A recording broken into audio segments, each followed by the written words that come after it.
Good afternoon. Wow, gosh, it's 1 o'clock.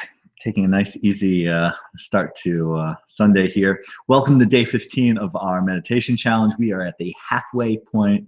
This has been a really great way for starting off the new year for me. I hope you're enjoying it as well. Why don't we stick with our routine here, and we will start with 3 minutes of meditation.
So, I really enjoyed this week, and I just want to do a little bit of a review of where we've been and talk a little bit about what's going to happen this week and why. We started the first 7 days focusing on the meditation practice itself, just the logistics of how to sit, some of that habit formation that would help us get there consistently, right? And in getting comfortable with that sort of single-pointed awareness, that focusing on our breath, we started to slow down. We started to see our mind a little bit more clearly. Right?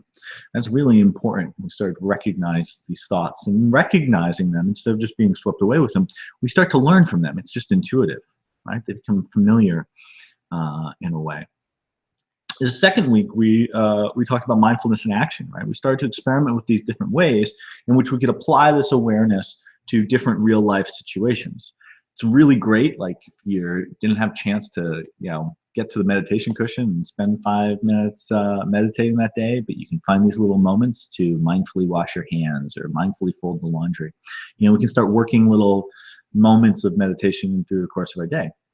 But additionally, we're continuing to grow this baseline self-awareness, this calm, steadied, focused attention that allows us to really become intimate with ourselves and with our experience of life. This third week, we're going to take this to the next level, right?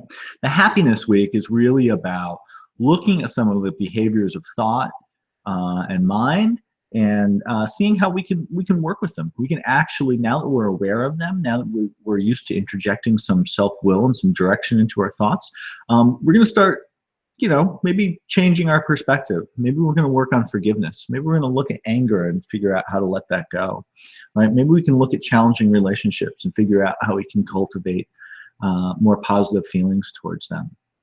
So this happiness week is, it's substantive. I think if you're truly pursuing contentment, we talk about this a lot in our group, that there's sort of three prerequisites for happiness: meaning, purpose, and hope, right? And many of us find the shortcut to that is service to others, right? Being available to making someone else's life a little bit better, as being a way of meaningfully and in a sustainable way create contentment in our life. So this is a fun week.